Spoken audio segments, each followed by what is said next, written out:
Hey guys, मेरा नाम संतोष चौहान है और आप देख रहे हैं कोड विद मास्टर टैग। आज हम बात करने जा रहे हैं CSS का पार्ट 2। ठीक है ना। अगर आपने पार्ट 1 वीडियो नहीं देखा हुआ है तो आप मेरे चैनल पे जाके देख सकते हैं। और आज हम फिर से बात करेंगे 30 क्वेश्चंस की। ठीक है ना। अगर आपके 25 प्लस मार्क्स आते हैं तो आपकी एक अच्छी तैयारी है। ये दोनों ही लैंग्वेज में होंगे, इंग्लिश और हिंदी में। ठीक है, चलिए तो स्टार्ट करते हैं अपने क्वेश्चन नंबर 31 से, क्योंकि 30 तक मैंने वीडियो नंबर 1 में बताया है। चलिए, in CSS H1 can be called as. H1 को हम क्या कहते हैं CSS के अंदर? ठीक है ना। Option number A selector, attribute, value या टैग। तो देखिए, बेसिकली जो हमारे पास, चाहे हमारे पास H1 हो, चाहे हमारे पास P हो, चाहे हमारे पास H2 हो, ये कुछ भी होते हैं, इन सबको हम बोलते हैं सेलेक्टर, क्योंकि इन्हीं पर हम लगाते हैं कुछ प्रॉपर्टी। इन H1 के अंदर अगर कुछ है यहाँ पर या यहाँ पर, तो उसको बोलते हैं एट्रीब्यूट, प्रॉपर्टी, वैल्यू और टैग। तो इसका राइट आंसर है ए। H1 जो है वो आपका सेलेक्टर है, एट्रीब्यूट नहीं है, वैल्यू नहीं है और टैग। देखिए, टैग बोल सकते हैं कि H1 भी आपका टैग है, क्योंकि H1, H2, H3 ये सब टैग होते हैं। लेकिन ज़्यादा प्रायोरिटी जो देते हैं वो हम देते हैं, हम बात कर रहे हैं CSS की, कि CSS में H1 क्या है। तो CSS के अंदर H1 जो है वो सेलेक्टर है। और अगर मैं HTML में पूछता तो आप टैग कह सकते थे। ठीक है, चलिए बढ़ते हैं क्वेश्चन नंबर 32 की ओर। In CSS colour red can be called as.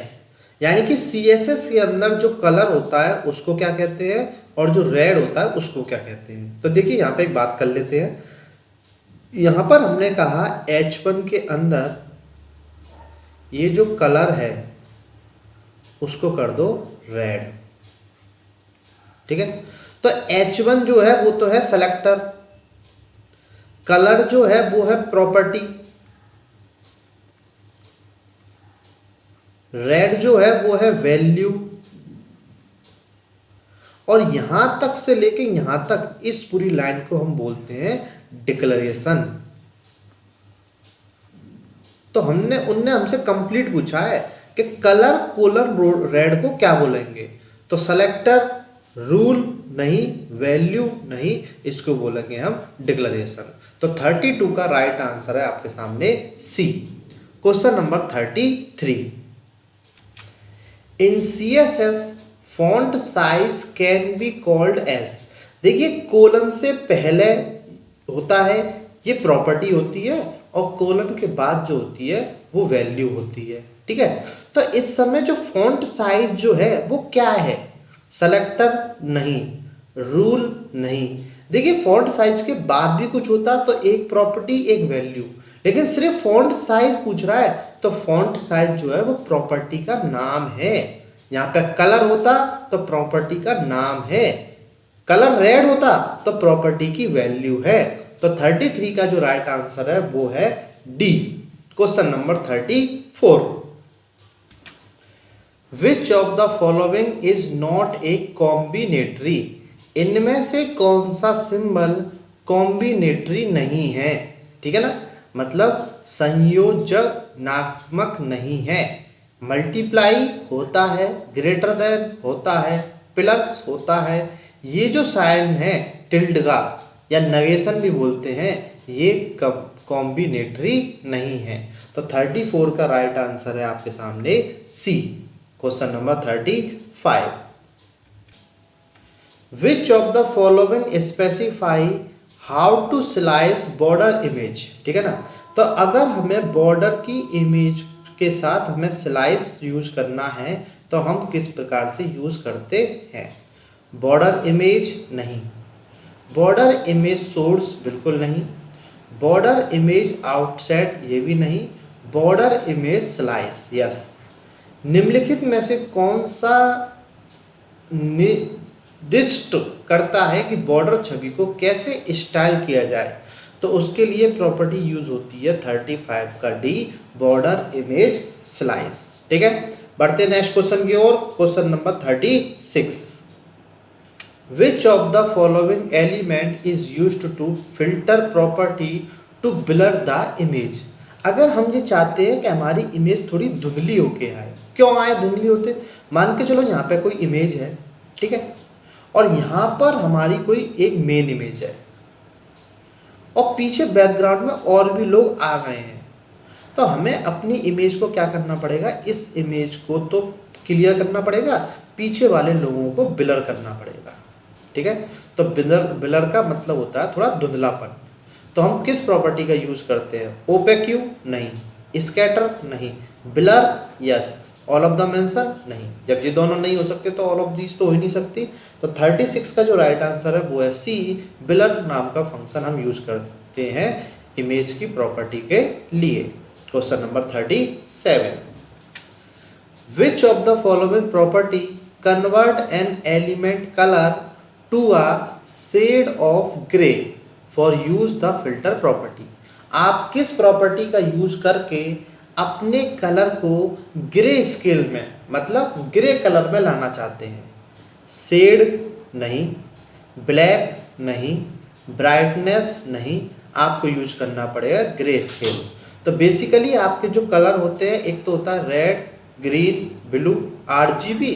आप चाहते हो नहीं कलरफुल नहीं आए, मेरा तो ग्रे में आए, तो आप यूज कर सकते हैं ग्रे स्केल प्रॉपर्टी। तो 37 का जो राइट आंसर है वो है बी, ठीक है। बढ़ते हैं नेक्स्ट क्वेश्चन की ओर। Question number 38, which of the following value is suppose to a slightly border bet that standard bold in font attribute. यानी कि आपको क्या करना है, बेसिकली इनमें से कौन सा थोड़ा सा आपको अपने बॉर्डर को थोड़ा सा बोल्ड करना है, ठीक है।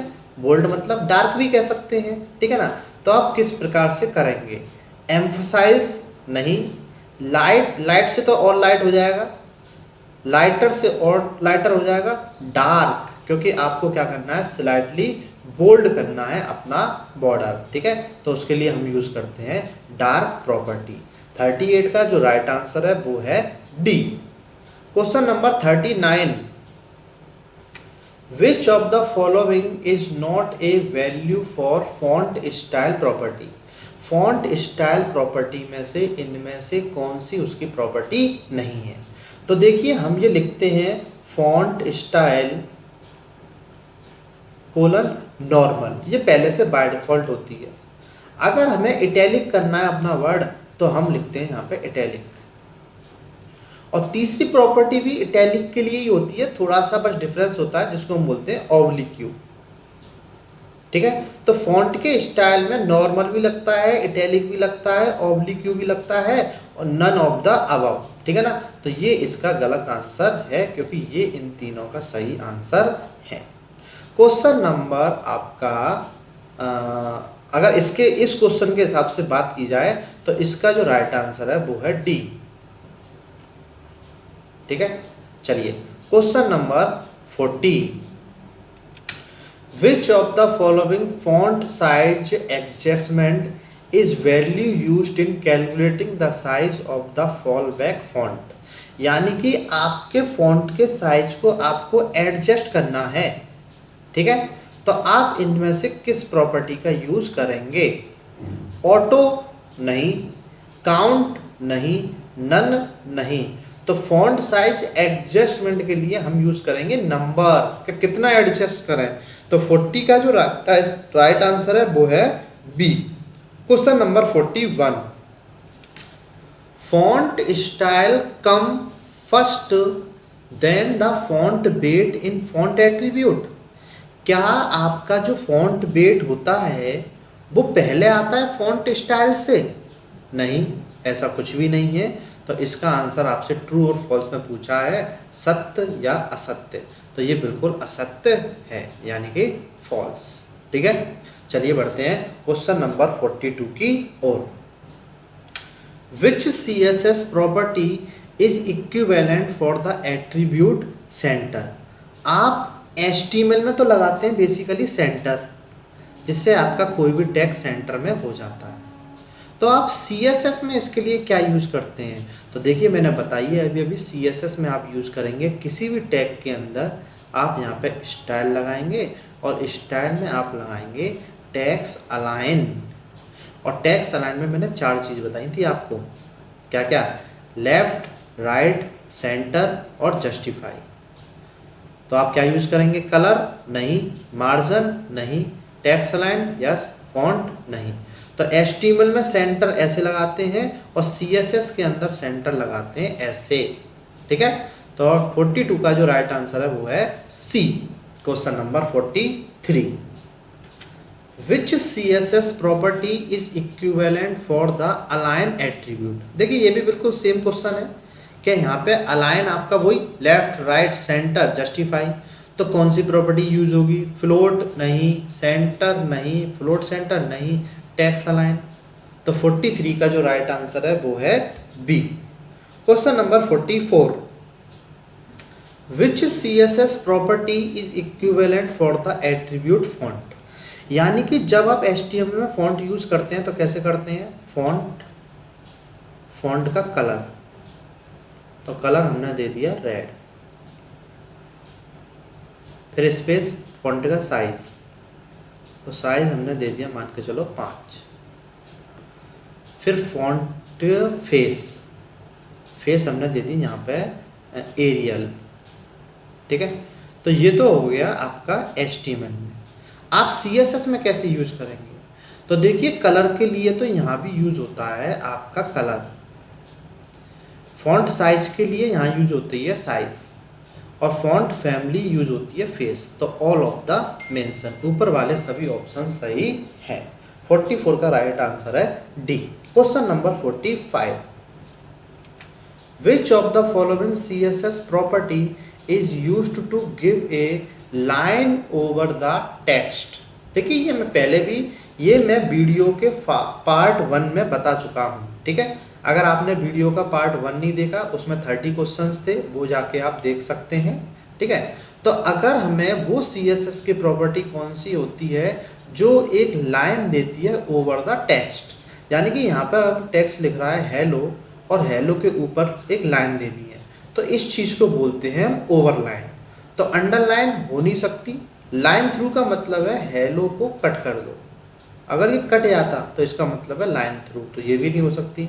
नन का कोई मतलब नहीं है, तो हमारी प्रॉपर्टी एक ही बची, टेक्स्ट डेकोरेशन ओवर लाइन। तो 45 का जो राइट आंसर है वो है बी।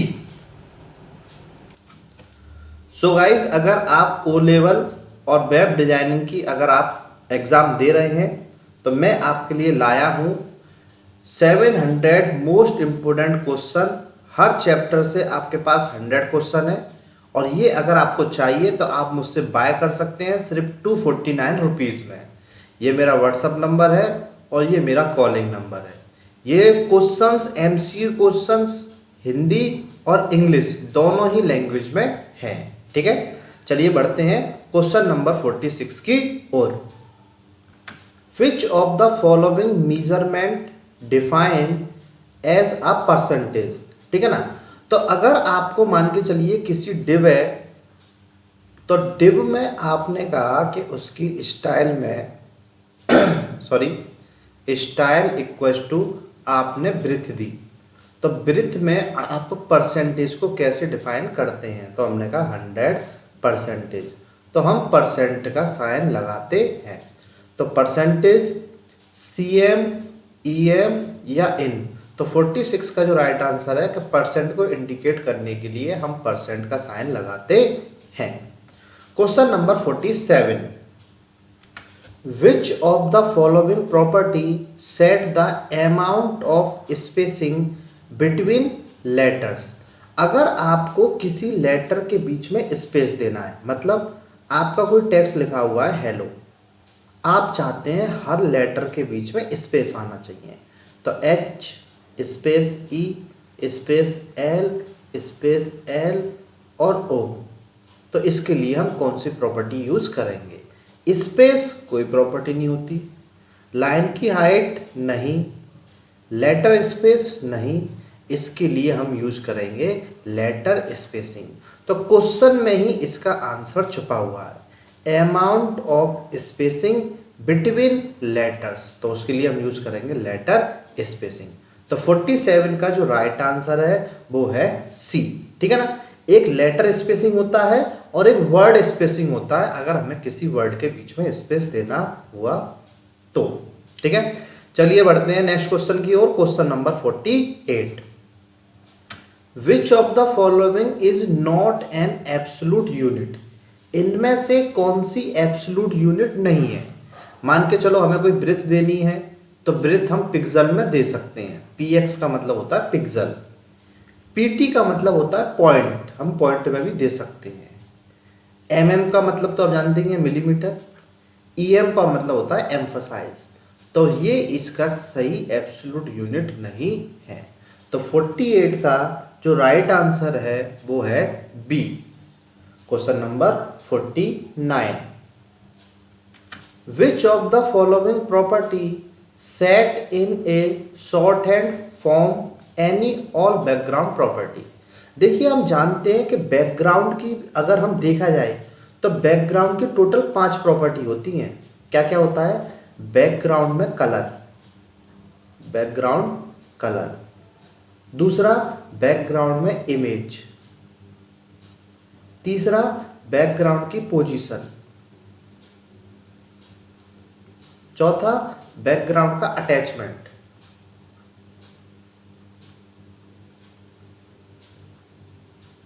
ठीक है, और एक और होता है हमारे पास, उसका नाम मुझे अभी याद नहीं आ रहा। इस प्रकार बैकग्राउंड की 5 प्रॉपर्टी होती हैं। ठीक है ना, अब आप इनमें से आपको ये सारी प्रॉपर्टी, ये जो 4 प्रॉपर्टी है बल्कि 5 होती हैं, इनको आपको शॉर्ट में लिखना है। तो आप किस प्रॉपर्टी का यूज करेंगे, तो आप सिंपल सा बैकग्राउंड लिखोगे और उसी के आगे इन सबको एक ही बार में आप लिख देंगे। तो इसके लिए बैकग्राउंड के लिए जो आपकी शॉर्ट हैंड प्रॉपर्टी होती है वो फॉन्ट नहीं होती, बैकग्राउंड नहीं होती, सॉरी बैकग्राउंड ही होती है, बैकग्राउंड कलर नहीं होता, बैकग्राउंड पोजीशन नहीं होती। ठीक है ना, और जो 5th प्रॉपर्टी होती है उसका नाम होता है बैकग्राउंड रिपीट। ठीक है ना, अगर आपकी कोई इमेज रिपीट भी हो रही है तो 5th हमारी जो होती है वो होती है बैकग्राउंड रिपीट। ऐसा नहीं है कि यही सब 5 है, इसके अलावा बैकग्राउंड क्लिप भी होता है और भी 7-8 प्रॉपर्टी है बैकग्राउंड की। तो यहाँ पे हम यूज करेंगे background. Question number 50, which of the following is not a attribute of the audio element. देखिए मैं यहाँ पे एक ऑडियो लगाता हूँ, तो चलिए मान के चलिए बॉडी है और बॉडी के अंदर मैं लगा रहा हूँ एक ऑडियो। तो यहाँ पे मैंने ऑडियो, उस ऑडियो का क्या सोर्स है, तो यहाँ पे ऑडियो है कोई गाना है। ठीक है ना, तो songs.mp3, उस वीडियो को कंट्रोल करेंगे तो कंट्रोल्स, ये वीडियो एक लूप में चलनी चाहिए तो यहाँ पे लूप भी लगा सकते हैं और यहाँ पे ऑडियो को हम बंद कर देंगे। इसकी हाइट भी दे सकते हैं और इसकी ऑडियो की ब्रेथ भी दे सकते हैं। ठीक है, तो क्या ऑडियो में एक कंट्रोल यूज होता है, जी होता है, बिल्कुल होता है, ये रहा। क्या ऑडियो में SRC सोर्स होता है, हाँ होता है, इसकी मदद से तो कुछ हो ही नहीं सकता। चेक, देखिए ऑडियो में चेक नाम का कोई भी एट्रीब्यूट नहीं होता, लूप होता है कि वीडियो आपको कितनी बार चलानी है। ठीक है ना, तो ऑडियो के जो जिनमें से कौन सा एट्रीब्यूट नहीं होता, तो उसमें से चेक नाम का एट्रीब्यूट नहीं होता है। क्लियर है, चलिए बढ़ते हैं क्वेश्चन नंबर 51 की ओर। Question number 51, which of the following element is used to linking a external file to the HTML page. यानी कि ये मैंने वीडियो के फर्स्ट पार्ट में ही बताया है कि किस तरीके से हम जो एक HTML की फाइल होती है हमारी और दूसरी फाइल होती है CSS की, तो CSS की फाइल को HTML में ऐड करने के लिए हम कौन सा टैग यूज करते हैं, ये क्वेश्चन हमसे पूछ रहा है। स्क्रिप्ट हम जब यूज करते हैं जब हमें जावास्क्रिप्ट यूज करते हैं, स्टाइल जब यूज करते हैं जब हमें इंटरनल CSS लगानी होती है। ये पूछ रहा है कि एक्सटर्नल फाइल को लिंक करने के लिए हम कौन सा टैग यूज करते हैं, तो हम यूज करते हैं लिंक। ऑल ऑफ द हो नहीं सकता, तो इसका राइट आंसर है 51 का सी। क्लियर? चलिए बढ़ते हैं क्वेश्चन नंबर 52 की ओर। Which of the following attribute specify the URL of the linked resource. यानी कि चलिए मैं यहाँ पर लिंक लिखता हूँ, तो मैंने एक लिंक लगाई, लिंक ये किससे रिलेटिव है? ये रिलेटिव है स्टाइल सीट की, ठीक है, स्टाइल सीट, ओके, ठीक है। अब हमने यहाँ पे बात करी href इक्वल्स टू, फाइल का नाम है मान लो style.css, तो वो हमसे पूछ रहे हैं कि लिंक टैग में URL लगाने के लिए आप क्या यूज करेंगे, तो हम यूज करते हैं href। इसको याद कर लेना आप, लिंक के अंदर हमेशा href भी आएगा। तो ऑप्शन नंबर ए गलत, बी गलत, सी गलत और डी वाला हमारा सही है। Clear?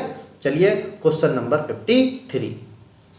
Which of the following CSS property define the different property of all side of an element border in a single declaration. मतलब निम्नलिखित में से कौन सी CSS संपत्ति प्रॉपर्टी एक ही घोषणा में किसी तत्व की सीमा के सभी चारों पक्षों के विभिन्न गुणों को परिष्कृत करती है।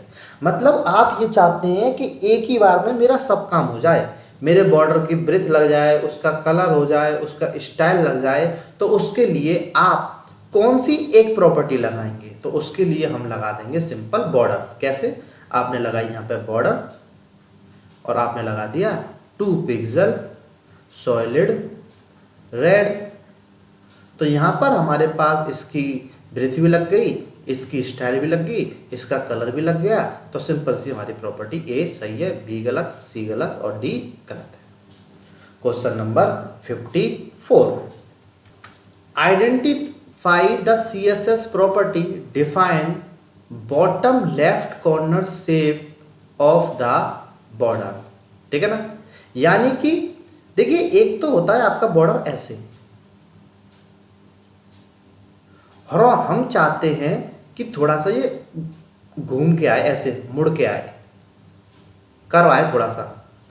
तो अगर हमें क्या करना है, हमें बॉर्डर लेफ्ट वाला, बॉटम लेफ्ट कौन सा हो गया? ये वाला, ये कर्व करना है तो हम क्या यूज करेंगे?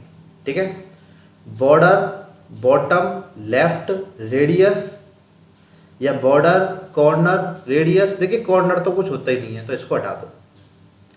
अगर बॉर्डर रेडियस लगाएंगे तो सभी तरफ के कॉलम मुड़ जाएंगे। बॉर्डर लेफ्ट रेडियस लगाएंगे, ये भी कोई बात नहीं है।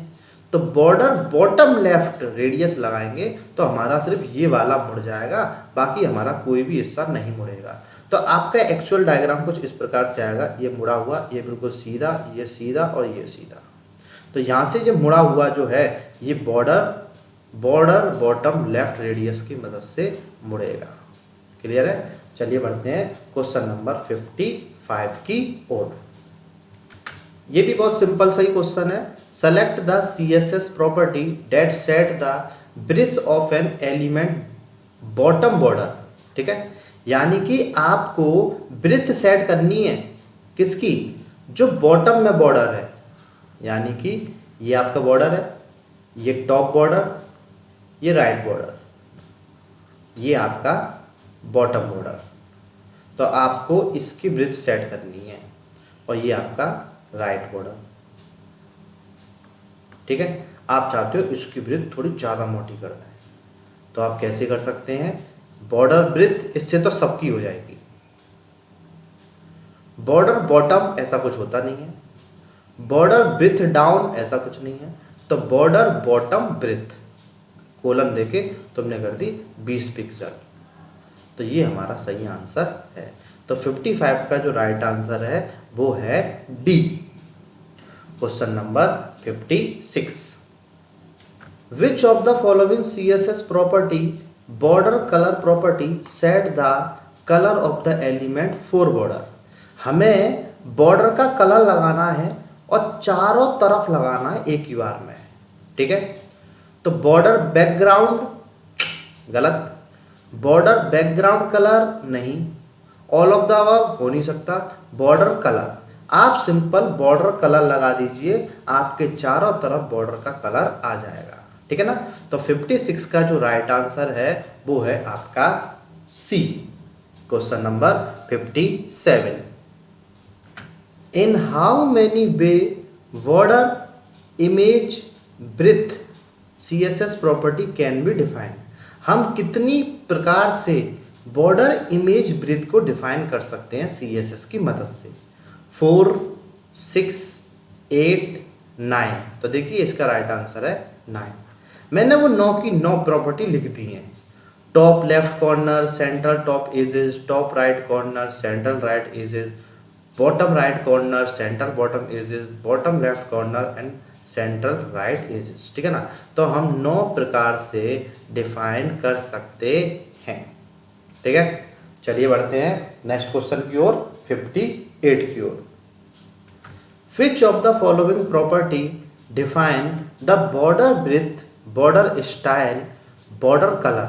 देखिए आपको तीनों चीज करनी है, क्या क्या करना है, आपको बॉर्डर में ब्रेथ लगानी है, बॉर्डर की स्टाइल चेंज करनी है और बॉर्डर का कलर चेंज करना है। लेकिन करना किसका है, top border in a single declaration, यानी कि टॉप बॉर्डर को, इसको, यानी कि ये हमारा एक बॉर्डर है तो इस वाले का करना है।